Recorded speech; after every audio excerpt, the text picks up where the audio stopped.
starting to come in. So I'll say miigwech to everybody for joining us here today. I'm really excited for our speaker today. Um, and so yeah, Bujuani, Gretchen Sains Gamble and Dishnakas Pakedunong and Dunjaba Mjikendorum Nishna Bakwandao. Miigwech to everybody for joining us today. It's so awesome to see so many educators and administrators here with us to learn together. This is our second week for our webinars, and we've had such awesome speakers, and there's been so much great learning happening. And we wanted to plan these just so that we could give teachers and administrators and other participants and educators just a little insight, into the lives of the Indigenous students that attend our schools or some of your coworkers, and just to have some different insight into different ways of learning and different ways of knowing. So today we do have the Q&A is available. So if you have any questions throughout, you can put that in there. We'll address questions toward the end. Okay, so we have with us today Doug Dokis. He's the director of ACTUA's National Indigenous Youth in STEM program, which is a customized community-based approach to engaging First Nations, Métis, and Inuit youth in locally and culturally relevant STEM education programs. So prior to joining ACTUA, Doug had been working with Indigenous youth and communities in education for over 25 years. So Doug is Anishinaabe and is a member of the Dokis First Nation in Northern Ontario. And I love hearing Doug speak, and I like learning from him. And we're in for a real treat today. So miigwech for joining us today, Doug. So I'm just gonna hand it over to you. Miigwech Gretchen Mojo Medizin do Navigating Education. Miigwech Manitou Mishomas Nokmas. Thank you for the introductions, Gretchen, and also to Dallas for the invitation to participate in your webinar series. It's exciting stuff, and I know that even though we're in what is obviously challenging times, I always try and view these things as learning opportunities, and that learning opportunity really has evolved into a bigger conversation around the education table, the family table, the dinner table, about being outdoors, and in our case specifically land-based Indigenous learning, which is at the heart of Indigenous knowledge systems. So I'm excited to be having this conversation. I'm excited that there seems to be a greater interest across the country in doing that. In my work over the years, over the past 30 years as an educator, being involved in education, starting out really working in, with youth, so-called youth at risk, working with them on the land has always been the most impactful way of working with youth or engaging youth and teaching youth. So all of my work, whether it be working with youth at risk in education as a teacher at universities out west, most of my work was done and tied in some form to inclusion of land-based Indigenous knowledges. So I'm grateful to be here. I'm happy to have this conversation. I'm not certain as to who is all on this call. I'm coming to you today from the shores of Lake Nipissing, my grandparents' home territory of the Nipissing First Nation and Dokis First Nation. So I'm fortunate to be on the land on a regular basis and see the benefits of it.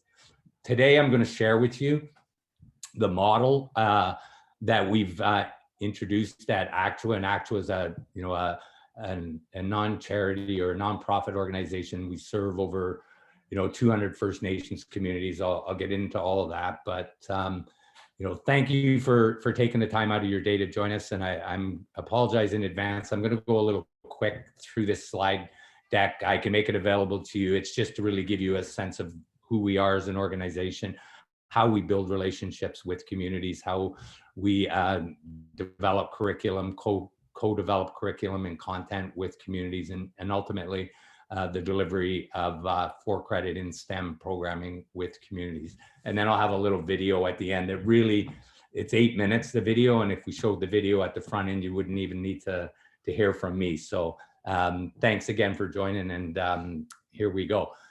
So the program is the National Instem program. Now my slides are not moving. Here we go. So we have a very small team, myself and Noreen Demera, who is the manager of the Instem program. She's based out of Calgary. Our mission, just really life-changing STEM experiences for all youth, actually, to achieve their full potential and their role in the world.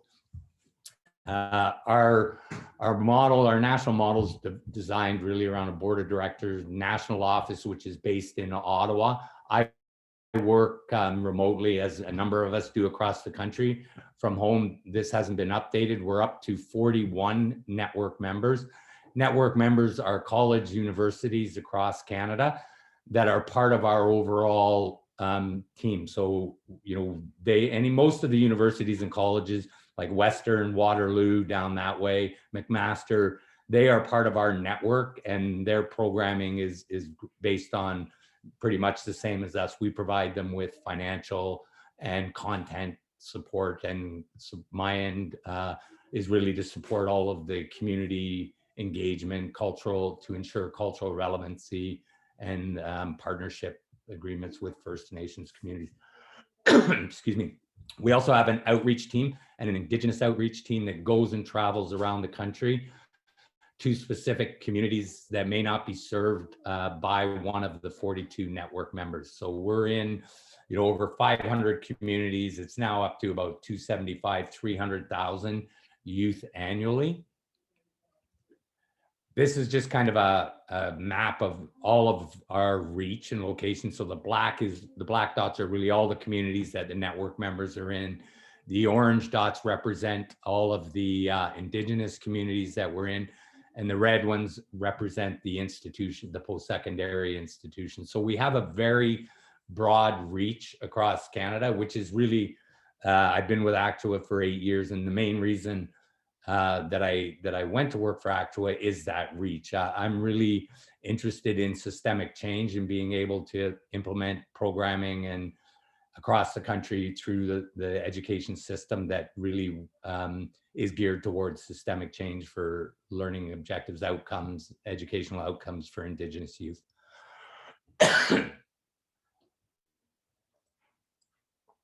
In the area that I'm responsible for, Indigenous youth, we engage with over 35,000 Indigenous youth annually. And that number last year was much, or the year before was much higher, post-pandemic.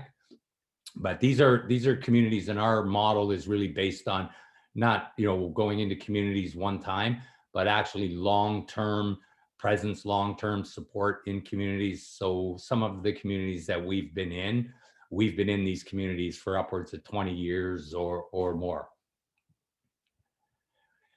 So current initiatives in STEM, we're addressing the underrepresentation of Indigenous youth in the post-secondary education, and particularly in STEM.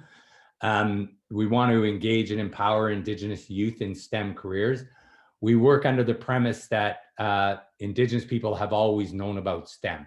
And I'd like to share this kind of analogy of it, is that in, say, Western pedagogies or Western ways of teaching and knowing, we tend to utilize, formula or formulas, particularly in math, to describe content or context of any given problem.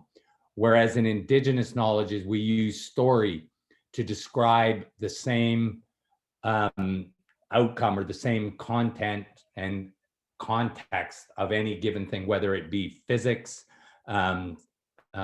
chemistry. Physics particularly is particularly interesting because Indigenous people have always talked about everything being animate and in constant motion, including rocks and that. And now today's science is starting to talk in those terms that, at the molecular level, rocks are really actually constantly in motion. So it's really those two very different perspectives. that seem to start, that are coming in line with one another. And so we're collaborating and supporting approaches with our partners in First Nations, Inuit, and Métis communities to achieve their educational and cultural priorities. We operate under some pretty, this would be our quality assurance kind of methodology. And again, these 7 Instem principles, starting with, land-based learning is Indigenous learning. However, I like to always remind people that, as much as we talk about Indigenous knowledge, particularly of the land, but Indigenous knowledge, I like to kind of refer things to human knowledge, and human knowledge is lost and gained. And so when it comes to knowledge of the land and our relationship to it, Indigenous people have and continue to be close to the land and continue to have many or much knowledge of the land. However, much of that has been lost. And in Western culture, much of that has been lost. That relationship and connection to the land was once there as well. So I really like to make that comment because it really demonstrates similarity as opposed to opposing differences. So these are really the 7 key areas that we focus on when we're developing any of our program. Quality assurance, everybody has a role. Role modeling is a key element, Indigenous leadership and community participation, and strong working, trusting relationships. And again, I make the statement that Indigenous people have always known about STEM. So those are the guiding principles of our programming. So depending on where a community or network member is, when we start having conversations about implementing the in-school or the Instem model, you could be in a different place within, say, this circle of steps to developing Instem programming. But really, the relationship, and really that's where we are today, I think, in this conversation is, developing relationships and starting to look at how we can form partnerships, or how we as an organization can support you as an organization or individual groups of teachers in developing programming content that is in support of not just Indigenous students, but all of your students. And then we go through this process of, understanding what each of our roles and responsibilities are, all the way up to, curriculum development, program development, model development that's going to work for you and the communities that you serve. And you could come in at any point of this, depending on how much work has already been done in this area. So our programs, we not only have the Indigenous or Instem, Indigenous Youth in STEM program, we also, through the network members that I mentioned earlier, they're delivering programming all the time, not just to Indigenous youth. There's girls programming, there's coding programming, there's specific programming from K to 12. But the member programs, primarily their kind of bread and butter programming is workshops in schools on a regular basis throughout the academic year. Many or most of them will run day camp programs, both at their institution as well as within the Indigenous communities that they serve. So most of the summer science camps that you see are likely one of our network member programs. We do a lot of professional development, and we've made a lot of advances in PD with regard, particularly as a result of COVID. So our network members, we are doing training, teacher training. We have some coming up, land-based teacher training coming up in June, July, that I'll make sure that your, Dallas and your team gets invitations to attend that. Land-based camps, which are becoming, we're running, I think, about 15 of them around the country right now, or they're not running, but we have partnerships to run them with these communities. And then we have in-school, in-STEM programming that's built right into the timetables and curriculum of, say, a high school Science 10. So all of these are different program delivery models that we we work with different communities, different school boards. So the Instem model, as I was kind of saying there, there's really two streams, right? There's the non-credit programs, workshops, and day camp programs that the network members do. And then there's the 4-credit high school programs that we're running with different groups around the country. And so there's, again, in school, some of them are year round. Some of them are land camp programs in Ontario, just a quick, FYI, or, that, it's 110 credit hours, right? So we build particularly the land camps, 10-day overnight camp. And then there's credit assessment, there's content assessment, everything attached to that. Some communities will break those 10 days up into, 3 or 4 weekends. It's really all based on what the community needs and are as we develop out the model. So roles and responsibilities, when we do get to the point of, say we're going to run programs within your community or partnership with you, so for an in-school and a land camp program, so we like, or part of the process is to identify the local educational priorities of the communities for both the school and the community. So I'm not going to read through all this, but certainly, we have a well-developed process and also well-developed administrative functions. So many of you have as teachers, or education people will be first off, you're thinking about risk. And so we have a well-developed risk assessment process, risk assessment documentation. And one of the things that I really kind of emphasize with school boards is that part of that whole relationship process is really understanding and trusting in the communities, that the communities understand, although it may not fall within the quality assurance processes of a school board, these communities and these people know how to be safe, and they have the same goals about safety.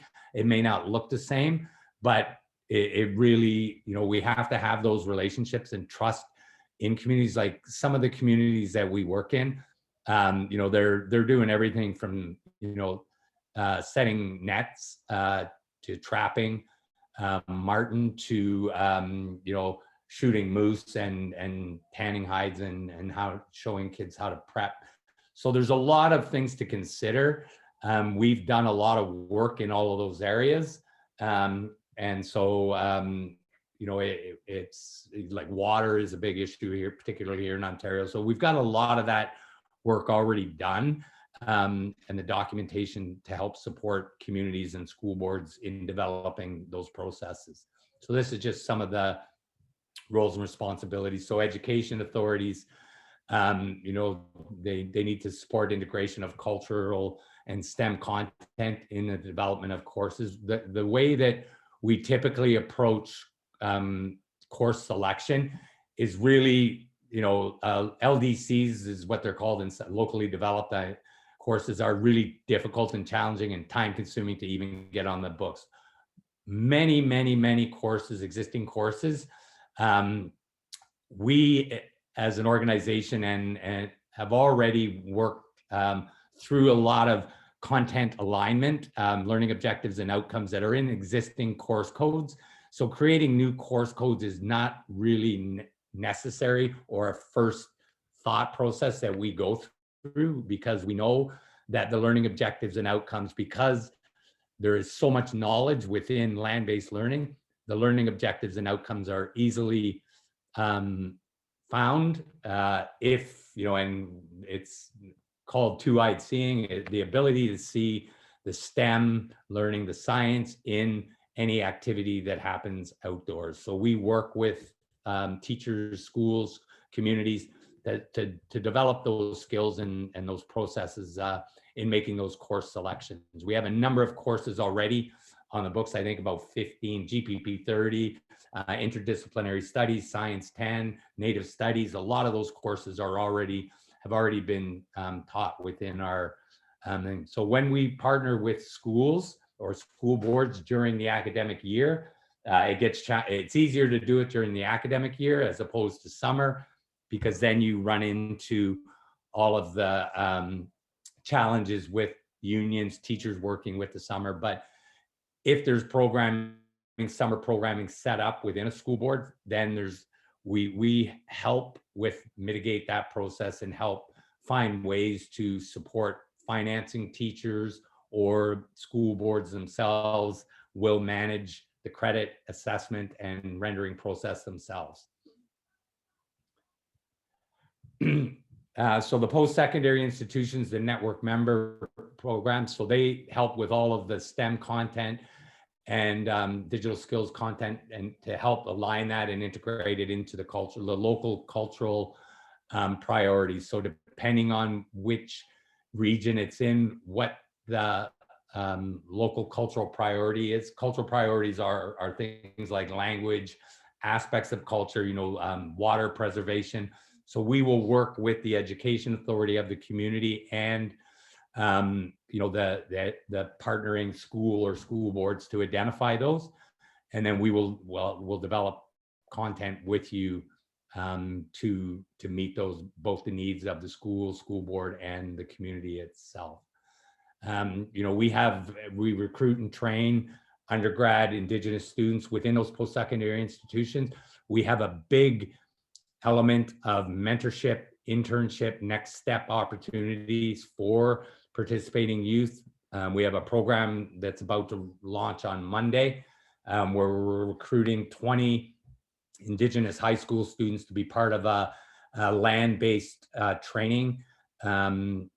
These will be paid internships for an 8-week period of time. We're also going to be providing those youth with laptops so that we can engage, ensure that they have access. So we really put a big focus on ensuring that we are creating next step opportunities for these kids, with the idea that we want to ensure capacity building is happening within the communities. We deliver content and we support in the program evaluation as well. Our role as a supporting organization, we are not the cultural experts. My role as the director of the Instem is not to define cultural priorities for any given community. I have a fairly strong understanding of Indigenous processes and protocols, but I also have a very clear understanding that every community is different, and we must engage with local knowledge holders to ensure that the community is reflected in the content and the delivery model that is set up for that community. We provide financial support for this programming. We like to encourage partnerships where there is school board involvement. We recognize that there are resources flowing through school boards that are directed specifically towards Indigenous youth, and we want to encourage school board contribution to credit accumulation, learning outcomes, learning objectives when we help develop these programs.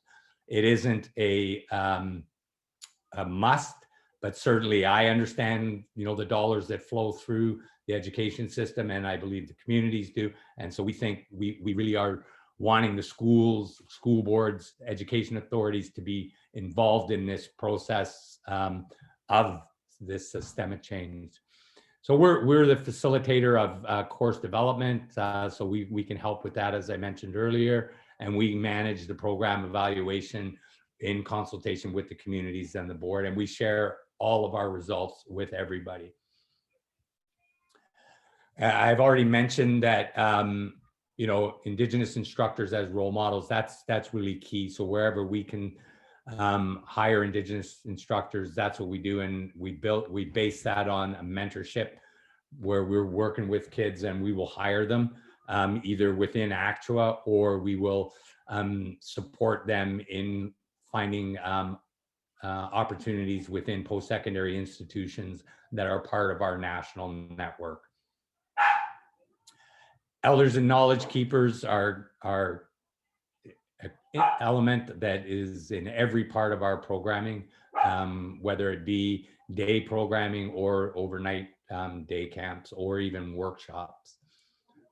We've had some incredible things. All of our programming, that has really been worked out is really, it's not so much driven by academic semesters as it is driven by harvesting cycles within a given region or community. So content, we do a lot of work with content on development. I've said a lot about that. Course alignment, objective learning outcomes, and project-based. We have a lot of project-based things, aligning STEM with Indigenous knowledge. So this is, again, just some of the 4-credit programs we had running last or 2 years ago. Fort McMurray, Frog Lake, Gloucester High School in Ottawa, which was our first in-schools program, Britannia Secondary School in Vancouver, Sunchild in Alberta, Inuvik, Mistawassis, Saskatchewan, here in Ontario, Six Nations, Dokis, Akwesasne. These are ones that are running full-out land camps. And all of these have harvesting elements to them, and they're either 10 days, 15-day camps. The fall in-school programs, again, this was the credit or the in-school one. I've kind of spoke to all of these elements. If communities or school boards are interested in bringing those into school. Right now, we're doing a lot of virtual.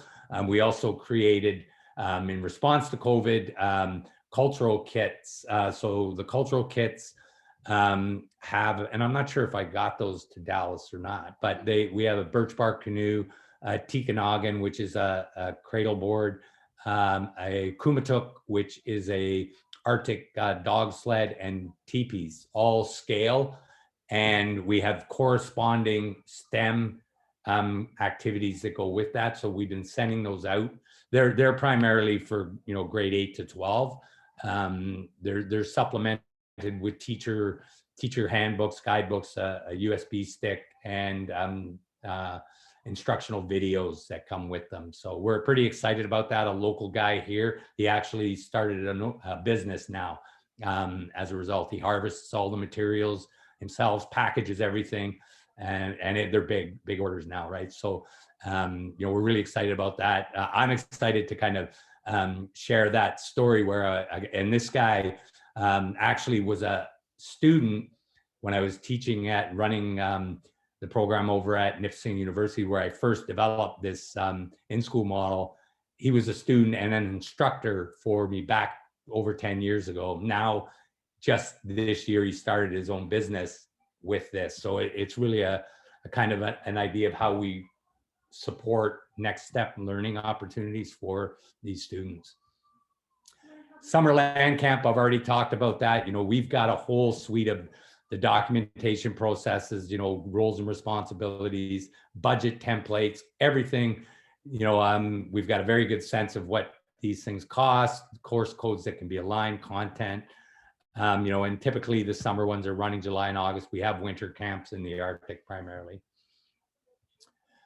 So then the next steps after, we all, go through all this is, we do a lot of community development, resource sharing. This, we're distributing again, probably in the next week. We ran back in November 2020, 8 regional roundtables that included high-level educators, education authorities, ministerial people in education to discuss the land-based education, Indigenous land-based education. And so we've created a discussion paper that is again now ready for release. So we're going to be sharing that. So we are really encouraged or excited about sharing what we're learning and the things that we've learned with as many people and communities as we can to build that community and have open dialogue, Instem resource sharing. And here's our contact info, and I'm happy to speak to anybody that's interested down in your region. My father grew up actually in Sarnia and went to school down there, so I have cousins, family down in Amsterdam. So I have strong connections down there. Regardless, I'm open to conversations with anybody.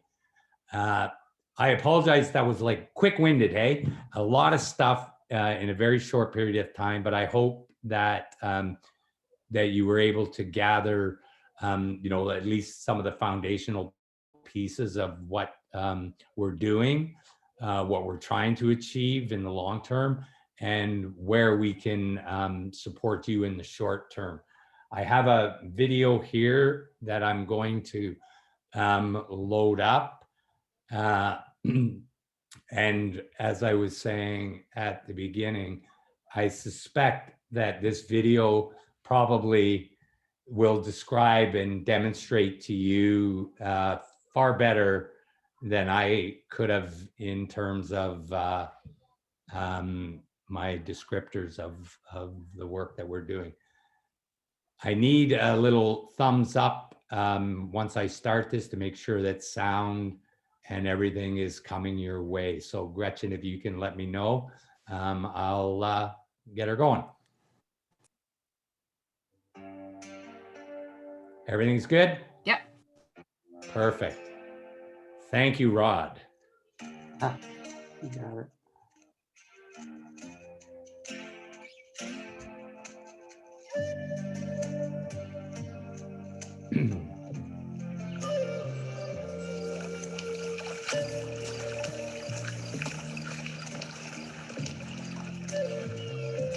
Quill of the feather that runs up the middle really is symbolic of a pathway that is clear and smooth. That quill is long and straight and smooth and easy to follow.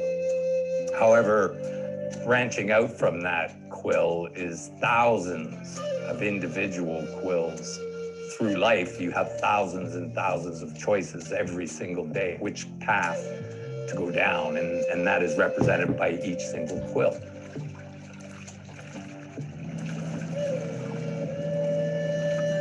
To me, land-based learning is about, well, the one word I want to use is shkakamekwe, Nindojava, which is the earth is where I'm from. And we have to remember that we have this reciprocal relationship, that we're all interconnected and interdependent on one another, and the earth is huge to our beings and our spirit. Indigenous people have always known that land-based learning, land-based knowledge is really where everybody learns best. The world is best understood by seeing through both eyes. One eye with the traditional Indigenous ways of knowing and also the mainstream ways of knowing, which would be sort of the STEM activities, which Actual has been able to help us out with. Instem is a national program that really has two main components to it. One is the in-schools piece that is a high school credit. The land camp piece is a next step opportunity so that we can bring them out on the land during the summer and at the same time provide a credit opportunity as well. My high school experience did not teach me to be proud to be Ngahome. A lot of students talked about racism and discrimination in their classrooms still. One student gave an example of, they were talking about powwow dancing, and the other students, they had started using discriminatory terms. They really shut down and felt like they couldn't ask the questions that they really wanted to ask. This space, they talked about it being really significant to them to feel like they belong. If they already have that pride and it's already reinforced, it's going to be so much better. It's going to be so much better. And these kids today, they'll get that. When I asked why a 4-credit camp like this is really significant, they all stopped and one by one said, I skipped school all year. I didn't pass one course. And the third student said, I'm really dumb when it comes to school, but here I feel really smart.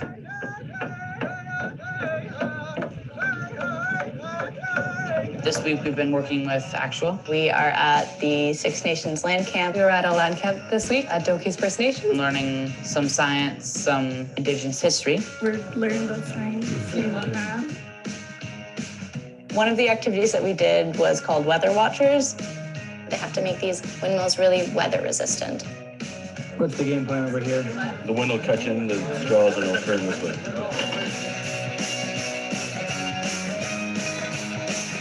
It combined both software learning and hardware learning. So they got to build their own weather station, and then they hooked it up to a computer and saw how they could create some software for it. You can actually see how it works. And that I have definitely found to be an outstanding way of teaching. We practiced Inuit high kick outside.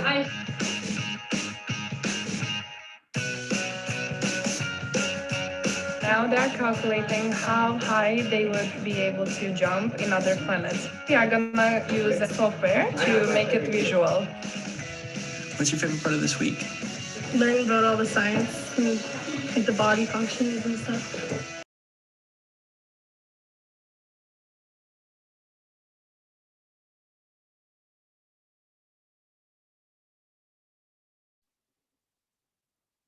We lost sound there, Doug.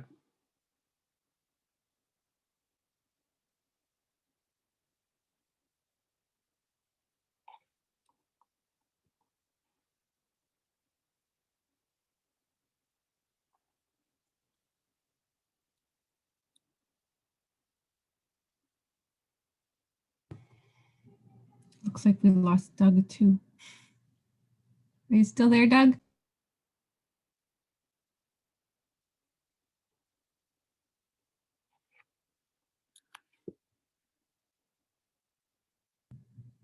Yeah, we don't have any sound, Doug. I don't know what happened, but we lost sound.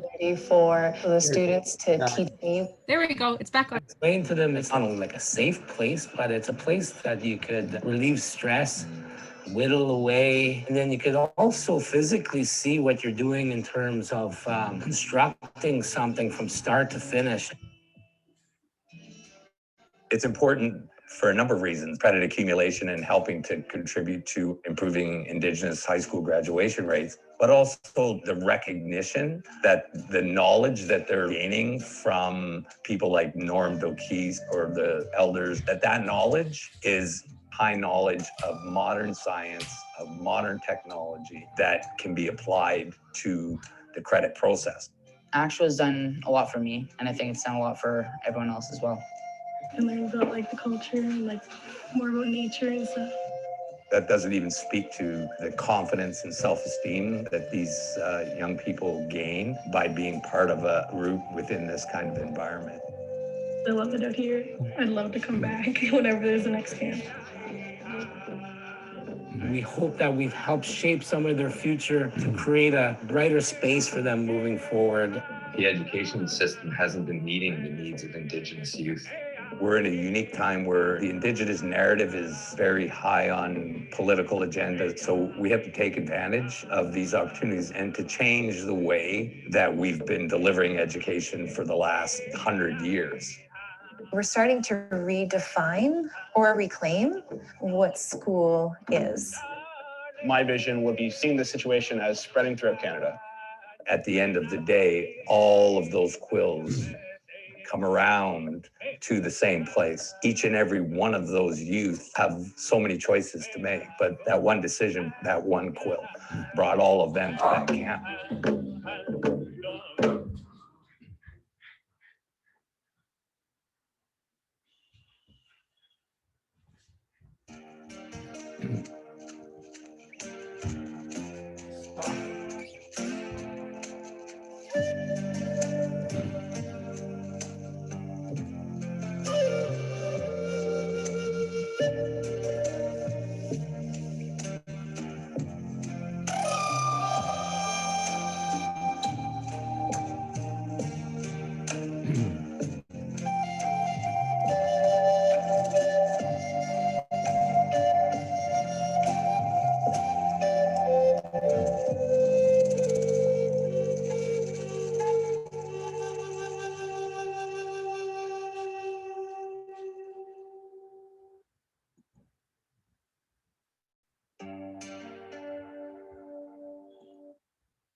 Okay, am I back to normal? Can you hear me? Awesome. Awesome. Yeah, I mean, what can you say, right? Like the video and I think, you know, you'd have to, and I don't know if any of you have ever, you know, participated or attended that type of learning opportunity for youth. But over the years, I have seen, you know, and I'm just, you know, thinking back to the first kids that I worked with I used to be in therapeutic foster care, working with Indigenous youth in foster care. And I worked with these two young brother and sister. They were, developmentally, had developmental problems, challenges, all kinds of things. And I used to take them out when this was in Alberta. I used to take them to a lake and along the Bow River. There was deer and everything else. I could get these kids, to, sit down in the bush and be quiet for 15, 20 minutes straight, just watching, animals. And the psychologists and all of the therapeutic people used to ask me, I let them go in the water, and I watch them to swim because it's so hot. And I could get them to come out whenever I call. And the point is that the learning that happens when these young people are out on the land is incredible. And it's not about really like the experience that they all have. I always encourage, look for that one or two that don't thrive, because as was mentioned in there, there's always, Patty had mentioned about the one kid. There's always that one kid. And in this type of learning environment, that's where they thrive, because they're not being measured by A or B, C or D, pass or fail. They're part of a collective group that contributes, and everybody has a role and responsibility. And so it excites me when I get to see this and talk about it, because I think the time is now to really revisit and reintroduce land-based education into the education system, not just for Indigenous communities and youth, which is in many cases, the first place they went during this pandemic is back out on the land. And they've continued learning and used this as an opportunity to reinstill the sciences, the technologies, the things that they know on the land to their youth. Non-Indigenous kids benefit equally, if not more, from this type of experience. So, it is to me an exciting time, because I know that the hundreds of teachers that I come in contact with, the vast majority of them today are interested in learning about how to bring their classroom to the land. We hear things like experiential learning, outdoor education. I'm always trying to caution people of the ethnic insert model that is basically calling something Indigenous just because you bring into it or take them outside. In order for this learning to happen in a meaningful, authentic way, it needs to include the story of whatever it is that you're talking about, the story that is related to that land, because that's where the real teaching comes from, not from just going outside. I mean, all the universities are scrambling to do outdoor ed. All they're really doing is moving their classroom into a tent outside. But we have an opportunity here to really develop meaningful, authentic learning that will benefit everybody. So I think I'll leave it at that, because I know there's so much that I could share with you about the stories, the processes, the benefits of this, until you actually experience it, and the learning that happens. Anything I say is just, wow, I wish we could do this. Well, you can do it. You have a great team of people that can help guide that process. So thank you for listening. I'm not sure if there's questions, but certainly I'm always interested and prepared to field them. Yeah, we'll open it up to any questions that might come in right now. I have a question though. So many of the schools are starting to develop outdoor learning spaces. So taking the learning outdoors. What advice or what can you recommend to them just to even get started on that? So it's not just that, going outside, but, to make it really meaningful and relevant to the students.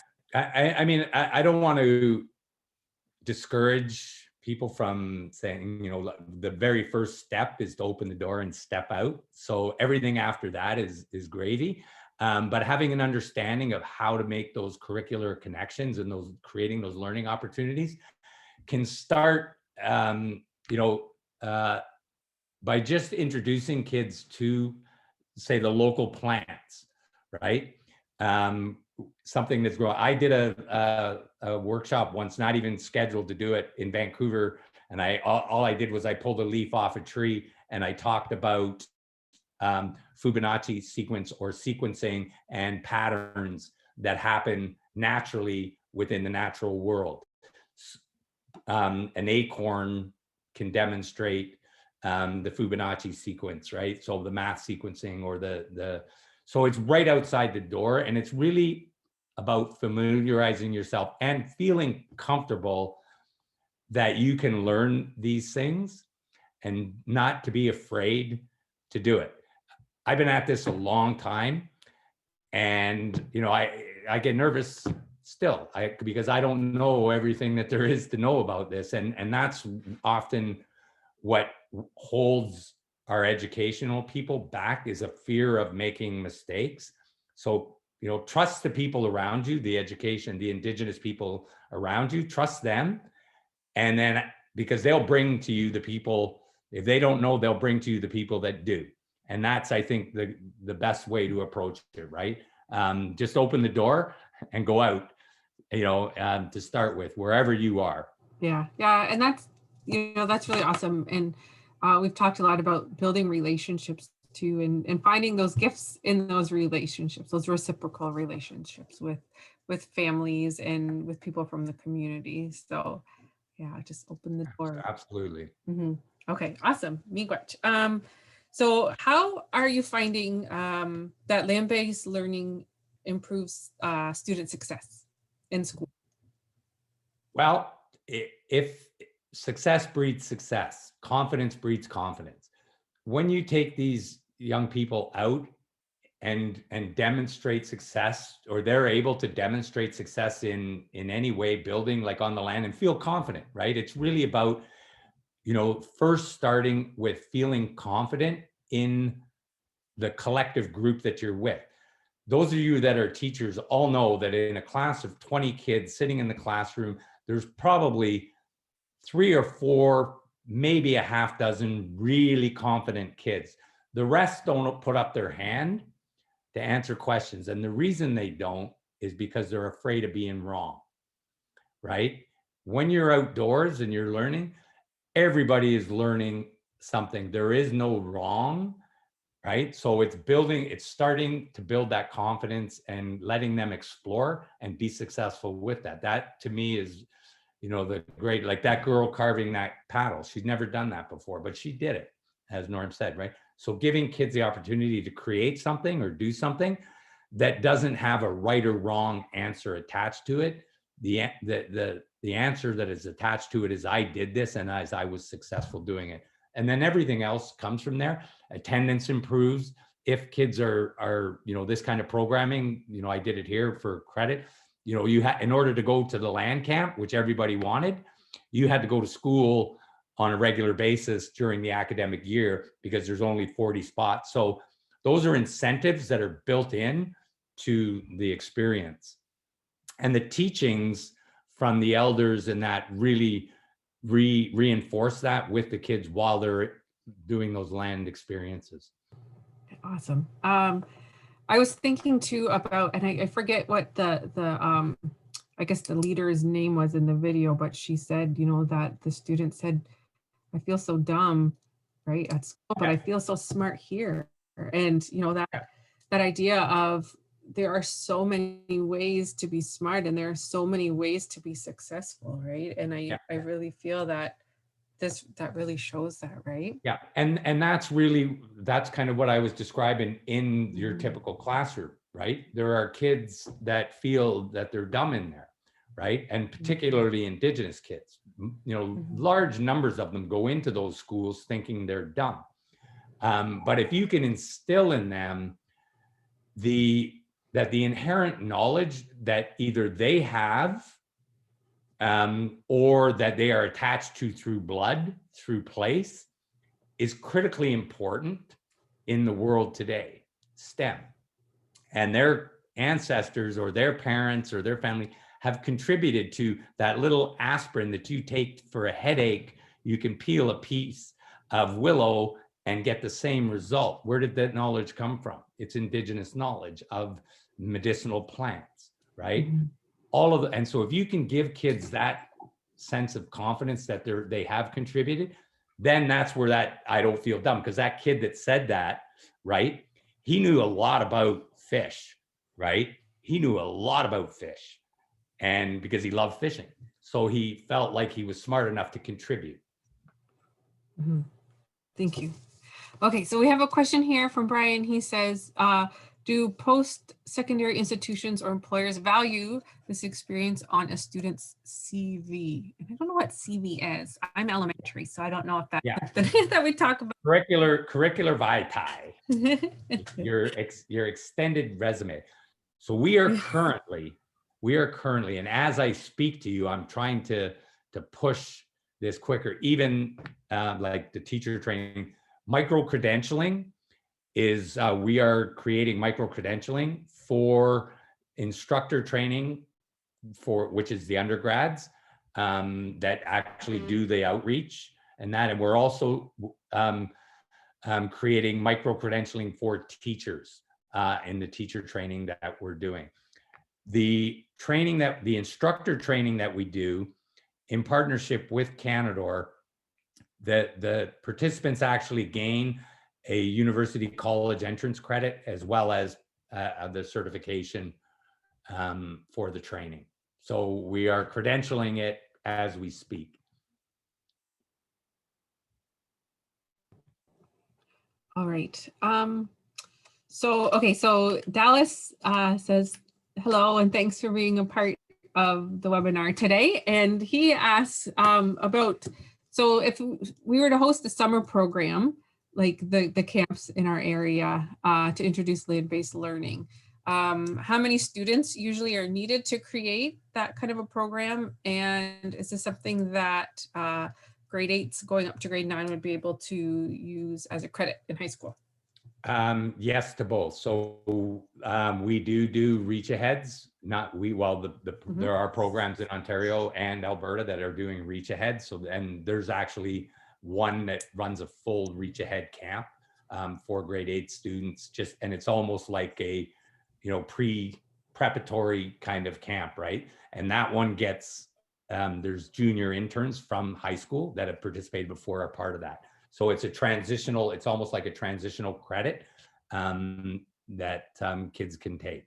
As far as how many kids, typically the ceiling, we suggest 25 as a max, depending on your region or where you're in. That's only from a management standpoint, but if that number needs to go up, so does the management piece, right? We are not opposed because we don't make those decisions. 10 kids, right? I mean, really at the early stages, you're really looking to develop skills and knowledge and capacity building opportunities, right? So if you, even 10 kids, but scales of economy come into play at a certain point, right? So with 10 kids at a, 4-to-1 ratio and land and food and travel and everything, these camps typically, Dallas, are in the range. In Ontario, it's 30, 35,000, for a 10-day camp with 25 kids. Okay, great, thank you. Okay, so I have a question about teacher PD. So you said that there is some teacher PD coming up in the summer. Do you ever have any kinds of like smaller scale teacher PD, maybe like after school, or if we did like a release day or something, a full day or a series through the year? Is there anything like that in the works? So that's almost like customized training. Certainly we could, do something with you as a board, from either our outreach team, who are amazing, or one of our network members to do the training, right? The network members are really heavily involved in training right now, STEM particularly. Instem stuff, land-based stuff is our outreach team, but certainly we could set something up, I'm sure.